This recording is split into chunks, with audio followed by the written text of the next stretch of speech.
Well, we're back doing some more of our community interviews. Today we're with Roger Schultz from the Mount San Jacinto College, and we've been talking about partnerships in the community, our relationship with the college here in the city, and you got a lot of things going on over here.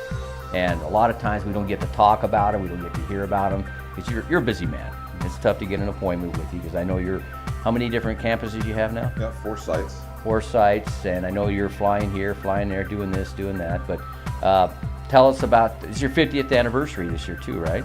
Right, it's been an amazing 50th year for us. I mean, so many achievements by the institution, our students. Last year probably was our best year for our student awards. The fact that we had the prestigious Jack Kent Cook Scholarship, where there's only 73 of those awarded nationally, and we had 3 of them awarded here. It's only the 3rd time a college has gotten 3 of its students to get that prestigious award. And I don't know if you've heard of the students, Samuel Fall and Shayla Esserly and Amy Bartell. Never heard of Amy Bartell.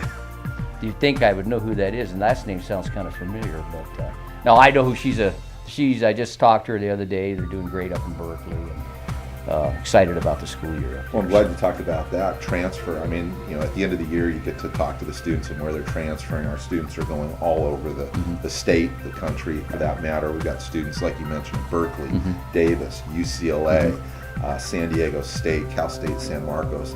Last year, when we had the last amount of data for, we finally pierced the 1,000 students transferring to throughout the state. And I think that's great in this economic climate where transfer is so difficult. I think the other thing, we've been learning a lot about our organization and how to do things better, both from a student success standpoint and an efficiency standpoint. In the last 5 years, we've gotten 20% more efficient in the way that we deliver classes and create openings for our students, so we're very proud of that. So we're doing some great things for our students. From a business model standpoint, we're doing great. We're also on the cutting edge in online learning. People don't realize Mount San Jacinto College is constantly coming up on both a national level and within the state for leadership in online learning. And we were one of a few schools last year to get a Bill and Melinda Gates grant to fund a MOOC, one of those massive open online courses. And we developed it, flew it. First time for the pilot this summer, had 43,000 students from around the world sign up. We're still processing the data to see how many thousands of students took advantage of the class locally, but we know there were a few thousand students that did that. But that's a new delivery model that'll help address the needs. This course happened to be for crafting the effective writer, a basic writing course that everybody needs coming into college. So and the funny thing is, after we did this, it's still in a pilot.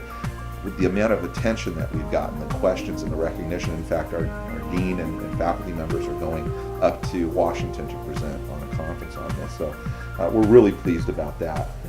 You talked about the partnerships. I think that's invaluable. I mean, we meet regularly with city staff trying to find opportunities for economic development.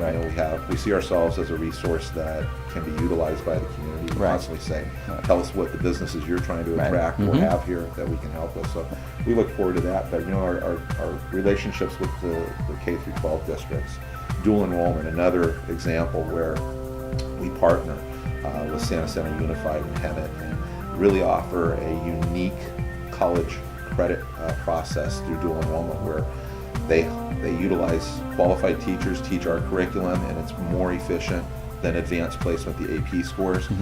The rigor is there, it's clarified in our course outlines, and the students get about an 85% pass rate as compared to about a 17% pass rate for the AP, and they walk out the door with an English, history, math.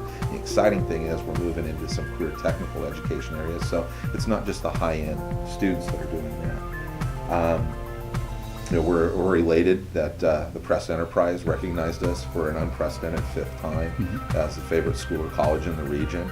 And I heard they moved it up this year, so there was no marketing going on internally. We were like, oh darn, I don't think we're going to be able to get there. But once again, we were put above UCR. I mean, a great institution, but I think it speaks to our breadth and reach to the community. Right. I mean, we truly are a community college. So. Well, as you guys continue, and talking with Diane Perez from the San Jacinto School District, it's like you guys are continuing to raise the bar out here, and it's amazing what I've seen just in the 3 years I've been in office out here. I mean, one thing after another, one accomplishment after another. We talked about with her sports teams even, and your sports teams. Tell us a little bit about your sports teams are off the charts too here. So, Little Mount San Jacinto College last year sent our women's basketball team to the state final against Mount Sac, a school roughly triple our size. We're actually leading with a few minutes, only by a point or two, but we're actually in the hunt down the stretch. But we're very proud of the Lady Eagles. They've reloaded. A lot of those ladies transferred on to major universities, but there's a talented group here. The fact of the matter is those are local girls. When we came in and introduced them to the board, every girl was from within the district. Oh, that's amazing. Except for the farthest one away was from Los Angeles, and that was because her aunt lived here in the valley. So, we're not out recruiting students from out of state. Right. There's a lot of homegrown talent. I was in the gym earlier in the week, and our coach introduced me to the head coach of Gonzaga, and he said, they're one of the preseason top ranked teams. Talking to this other guy, it was a coach for Wichita State, ranked number 17 preseason. Iowa was in the gym, Hawaii was in the gym, Western Kentucky, and I was just shocked at the caliber of schools there recruiting our athletes. Our men's basketball team was very competitive, went into the playoffs. Football last year, we actually hosted a bowl game here in the Valley. Our men's football team went 9-2. This past weekend we had our home opener, beat Santa Monica despite the lightning and the weather. But it was just it's so exciting to see an institution of our size, medium size, going up against these larger schools and competing and winning with local talent. And I think it just speaks to the rich history that our K-12 districts are investing in the local talent. So it's exciting to be winning with local kids. Well, like I said, it's just every time we turn around, we hear something about you guys. You're doing this, you're doing that, and I'm excited to be able to come here and just get to hear these things, and the public's going to be more and more excited as time goes on too. This is the hometown college, and when you see stuff back east where these towns kind of rally around their college and their schools and stuff, I see that happening out here in the San Jacinto Valley out here, and it's an exciting time. So we know there's partnerships to be had, stuff we can do. We can help you, you can help us as we continue to grow out here. And Roger, I've known you for a while. We used to play basketball against each other, and I know you're still doing a little bit. I'm still doing a lot of it, but my time's coming to an end. So on that basketball thing, but we've been having a great time out here in San Jacinto, and it's kind of that family-friendly valley still. So, you got a little. Oh, this just in.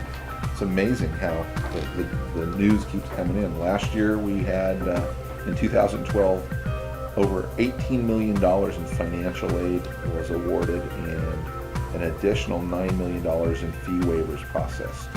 Not to mention the $116,000 in scholarships our foundation awarded.